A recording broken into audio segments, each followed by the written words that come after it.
그다음에 RGRT가 있습니다. 자, RGRT는 Respiratory Guided Radiation Therapy. 그래서 호흡동조 방사선 치료입니다. 그러면 이 호흡동조 방사선 치료는 어떨 때 사용하냐? 폐암이나 간암 등 호흡에 영향을 받는 암에 RGRT를 적용을 한다라는 건데, 폐나 간에 있는 암들은 호흡을 함에 따라서 암이 움직입니다. 예를 들어서 여기 폐가 이렇게 있으면 폐에 여기 종양이 있다. 그러면 호흡을 함에 따라서 이 종양이 올라갔다 내려갔다 하는 거죠. 올라갔다 내려갔다. 그러면 방사선 치료를 할 때는 타겟이 그냥 여기 고정되어 있는 상태에서 빔을 쏜다라고 생각을 하잖아요. 근데 얘는 지금 호흡이 움직임에 따라서 종양이 여기 있을 수도 있고 여기 있을 수도 있다라는 거예요. 그럼 어떻게 쏴야 되냐라는 말이죠. 방법은 여러 가지가 있는데, 암의 위치의 변이를 아예 다 통째로 이렇게 잡아가지고 여기를 타겟으로 보고 쏜다, 넓게 쏜다라는 말이죠. 근데 그렇게 되면 정상장기의 데미지가 큽니다. 그렇기 때문에 이 호흡을 고려를 해서, 예를 들어서 암이 올라갔다 내려갔다 하면 그 올라갔다 내려갔다 이 둘 중에 하나의 한 위치에서 빔을 조사를 하면 된다라는 말이죠. 그래서 RGRT는 모의 치료를 할 때 어떻게 하냐? 예를 들어 여기가 혹이고 여기가 흡기라고 생각합시다. 그러니까 호기 때 암이 내려오고 흡기 때 암이 올라가요. 그러면 흡기 호기에 CT 영상을 다 찍습니다. 그래서 모의 치료할 때 일반적인 CT 영상보다 이 RGRT 할 때 CT 영상은 굉장히 많아요. 약 한 1000장 이상이 넘어가죠. 그러면 호기 때 흡기 때 영상을 다 찍어서 언제 방사선 빔을 쏠 거냐, 그래서 호기 때만 쏘겠다. 그러면 여기 위치에 있는 호기 위치에 있을 때 영상만을 뽑아냅니다. 그래서 그 영상을 뽑아내서 치료 계획을 하죠. 치료 계획을 한 다음에 방사선 빔을 쏘는 건데, 그러면 방사선 빔을 쏠 때 호기 때 암의 위치가 여기니까 호기 때만 방사선 빔을 조사를 해야 되잖아요. 그러면 환자가 호기인지 어떻게 아냐라는 거죠. 그러면 이 배 위에다가 이 배가 있으면 배는 호흡에 따라서 올라갔다 내려갔다 하잖아요. 그래서 배 위에 마커를 올려놓고 위에 적외선 카메라로 이걸 관찰합니다. 그럼 여기 마커가 있는데, 호기 때 배가 내려가고 흡기 때 배가 올라간다. 그러면 호기 때 배가 내려갈 때 그때 사이클을 관찰합니다. 그러면 올라갔다 내려갔다 올라갔다 내려갔다 하겠죠.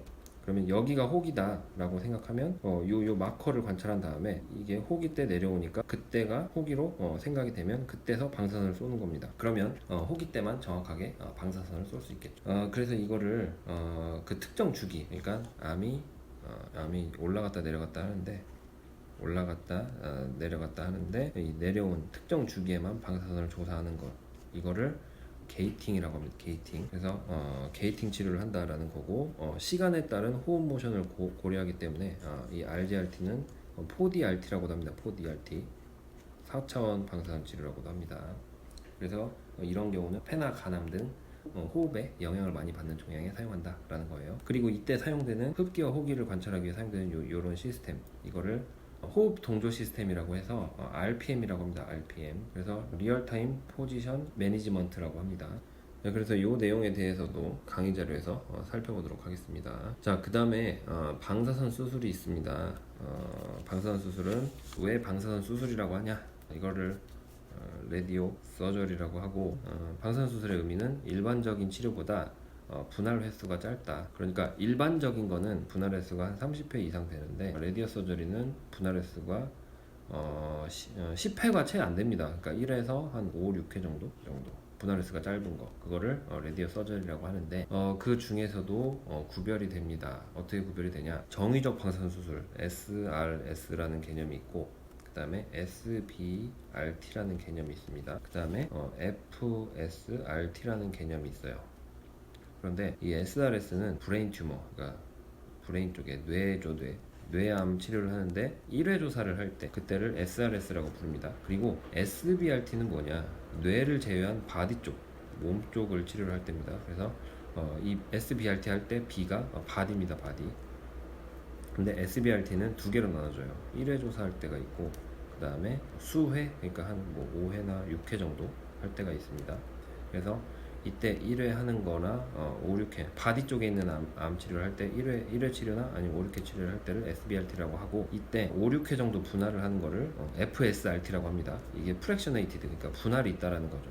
그리고 SRS는 뇌 치료를 할 때 1회 조사하는 건데, 이 브레인 튜머도 분할을 할 수 있습니다. 그러니까 1회 이상, 1회를 넘어서 한 4, 5회 정도 이렇게 분할할 수 있어요.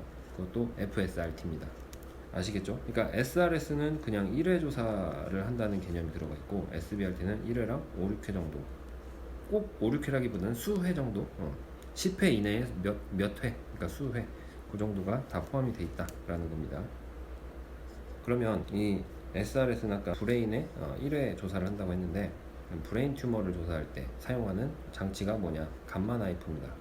그래서 이 암으로 이렇게 몰리게 그 콜리메이터 헬멧이 다 이렇게 배열이 되어 있습니다. 그래서 다 감마선이 들어있고 방향은 한쪽으로 몰리게 되어 있다. 그래서 그때 쓰는 게 감마 나이프다. 그래서 브레인 쪽만 되는데, 최근 거는 브레인 말고도 좀 더 확장해서 목이나 이런 아래쪽에 있는 것도 조사할 수 있게 감마 나이프가 변형되어서 나왔습니다. 그 다음에 또 브레인을 치료할 수 있는 장치 중에서 선형 가속기가 있고요. 그 다음에 사이버 나이프도 있습니다. 자, 그 다음에 이 감마 나이프는 바디 쪽을 하기에는 좀 제한적이 있습니다. 그래서 선형 가속기나 사이버 나이프는 브레인에다가 플러스 바디도 할 수 있습니다. 그렇게 되는 거고, 그리고 1회 조사를 할 때는 특히 브레인 쪽은 브레인을 타이트하게 고정시키기 위해서 정의 프레임이라고 고정틀을 사용합니다.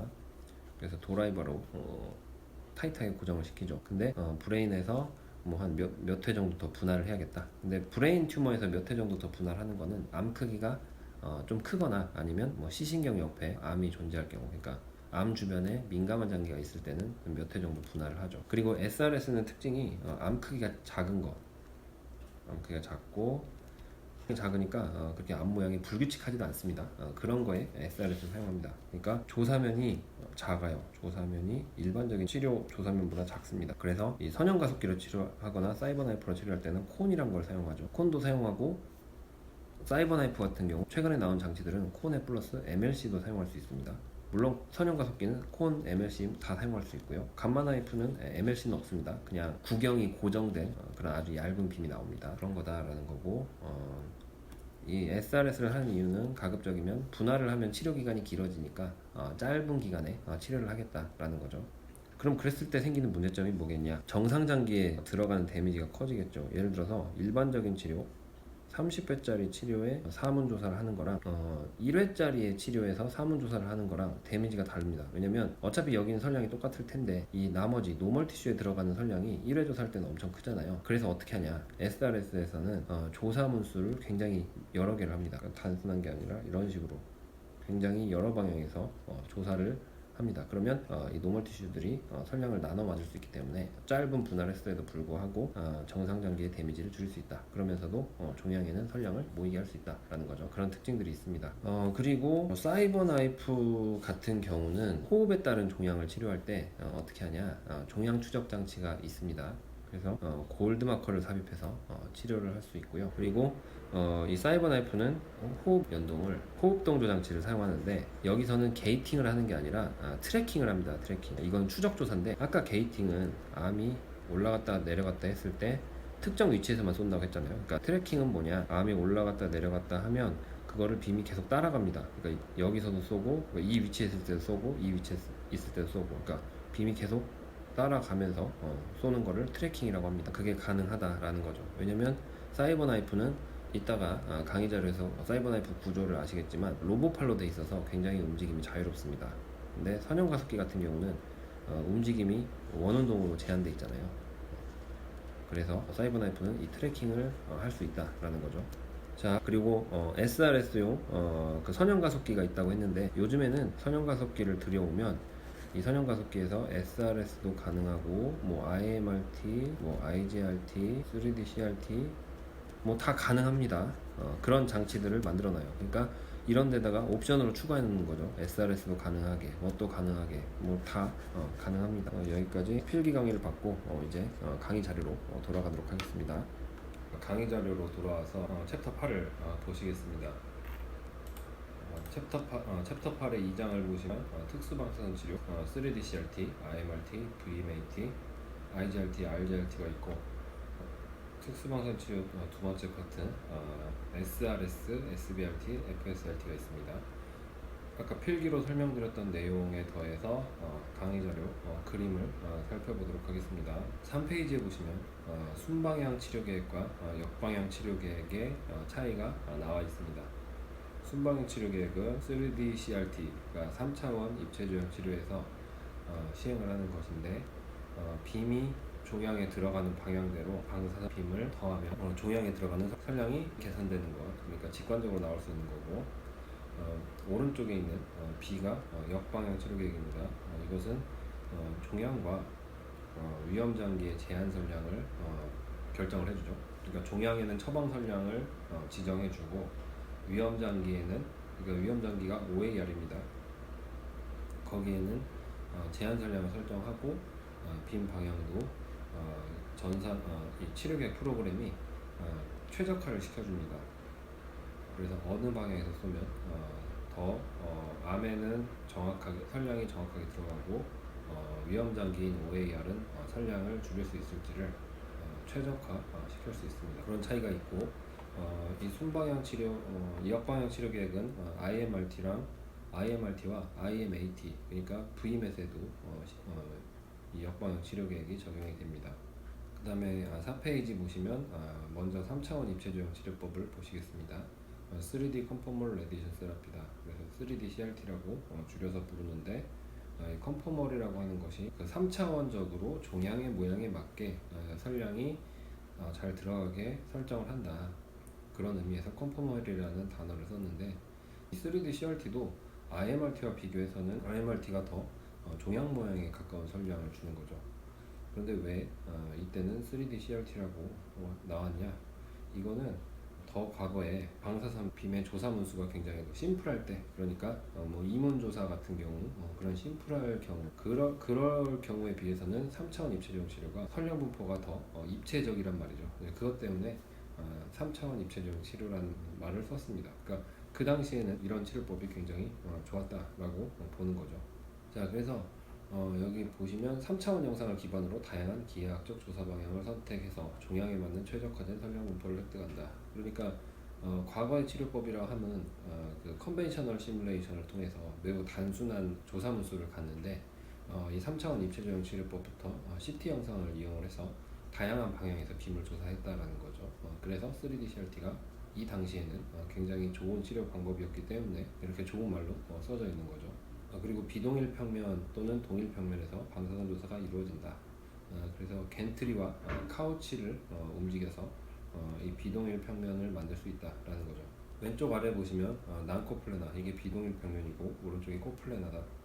그러니까 사람이 있으면 동일 평면은 겐트리가 움직이는 운동하는 방향 이렇게 돌잖아요. 그러면 그 겐트리가 이동하는 방향을 이렇게 보면 동일한 평면에 있는 건데, 비동일 평면은 방사선 빔이 그 동일한 구역에서 나오는 게 아니라, 그러니까 사람 환자가 이렇게 있으면 여기서도 쏠 수 있지만 뭐 이런 식으로 쏠 수도 있지만, 그 비동일 평면은 아까 설명을 했다시피 사람이 이렇게 있으면, 그러니까 겐트리가 동일 평면은 이렇게 도는 거죠.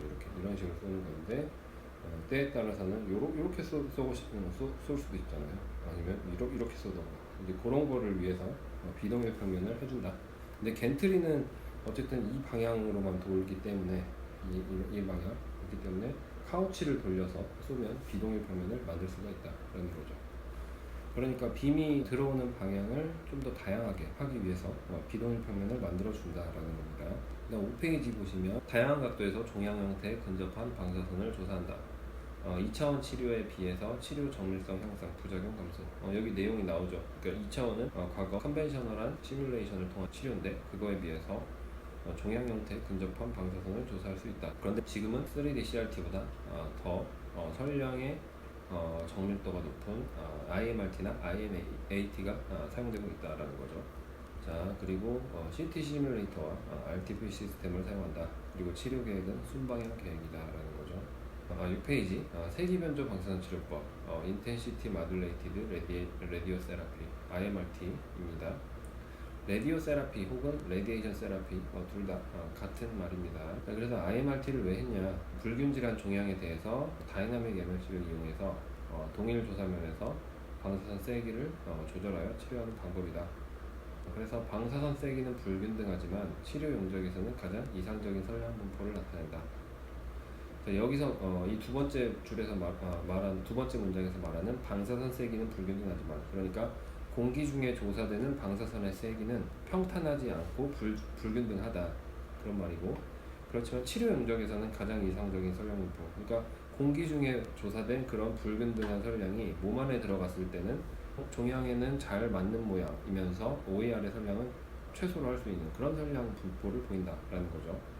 그리고 세기 조절 방식은 스텝앤샷과 슬라이딩 윈도우가 있는데, 그러니까 어떤 조사면이 이렇게 있으면 여기서 방사선을 조사를 하는데, 이 조사면 내에 선량이 불균등하다라는 거죠. 그러면 그거는 다이나믹 MLC인데, 사실 다이나믹 MLC가 왜 다이나믹이라고 하냐면, 빔이 나오는 동안에 이 MLC가 이렇게 있잖아요. 그러면 MLC가 이렇게 움직이기 때문에 그렇습니다. 그래서 그냥 다이나믹이라는 말을 붙여준 거예요. 그래서 MLC가 기동성, 이렇게 움직일 수 있으면 다이나믹 MLC입니다. 근데 그렇게 해서 세기 조절을 하는데 두 가지 방식이 있다. 스텝 앤 샷은 어떤 거냐? 자, 빔이 나오는데 MLC로 막고 있잖아요. 그러니까 이거는 스텝 앤 샷입니다. MLC를 움직이고 쏘고, 움직이고 쏘고, 움직이고 쏘고, 움직이고 쏘고. 그러니까 빔이 나갈 때는 MLC가 정지돼 있죠. 그런데 슬라이딩 윈도우는 어떤 거냐?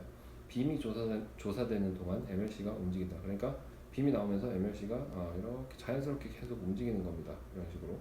그러면 많이 열어둔 쪽은 선량이 많이 들어가겠고, 많이 막아둔 쪽은 선량이 덜 들어가겠죠. 그거를 말을 하고 있습니다. 그래서 7페이지 보시면 여기에 IMRT를 잘 보여주고 있는데, 병소의 크기와 형태에 맞춰 여러 방향에서 다양한 조사면을 치료한다. 이 IMRT도 CT 시뮬레이터와 RTP 시스템이 있고, 치료 계획은 역방향 치료 계획이다. 역방향 치료 계획은 아까 설명했고, 선량 분포를 보시면 왼쪽 아래 그림에 잘 나타나 있죠. 이 종양이 가운데 있고, 거기에 여기는 오문 조사를 시행을 해서 방사선 빔을 주는데, 오른쪽 위에 파란색 빔을 보시면 빔이 평탄하지 않고 세기가 다른 것을 볼 수가 있죠. 그리고 노란색 빔도 마찬가지. 그러니까 노란색으로 표시된 그 빔도 마찬가지고, 전부 다 빔들의 세기가 평탄하지 않은 것, 그거를 보여주고 있다. 그게 바로 세기 변조 방사선 치료다. 그런데 그런 공기 중에 조사된 세기가 다른 방사선 빔이 몸 안에 들어왔을 때는 가운데 있는 그 빨간색 종양 모양처럼 잘 그 종양의 모양과 일치를 한다라는 거죠. 그리고 오른쪽 아래 그림을 보시면 각 조사야 모양이 있죠. 그리고 각 조사야에서 빔의 세기들이 다 다른 것을 확인을 할 수가 있습니다. 이것이 IMRT입니다. 그런데 이 그림에서 각 조사에 대해서 선량이 전부 균등하다. 그러면 그거는 3D CRT입니다. 그래서 8페이지 보시면 3D CRT와 IMRT의 빔의 세기를 비교했다. 그래서 왼쪽, 오른쪽 그림이 있는데, 동일한 튜머에 대해서 왼쪽은 3D CRT로 치료를 한 거고, 오른쪽은 IMRT로 치료를 한 거다. 3D CRT는 빔이 평탄하죠. 산문 조사인데 전부 평탄하게 들어가고, 오른쪽의 IMRT는 평탄하지 않죠. 그러니까 불균등하게 주는 겁니다. 그래서 종양 쪽에, 그러니까 OAR은 선량을 많이 빼기 위해서 선량을 적게 주고, 종양이 많은 쪽은 선량을 많이 주고, 그런 식으로 조사한 거를 보여주고 있습니다.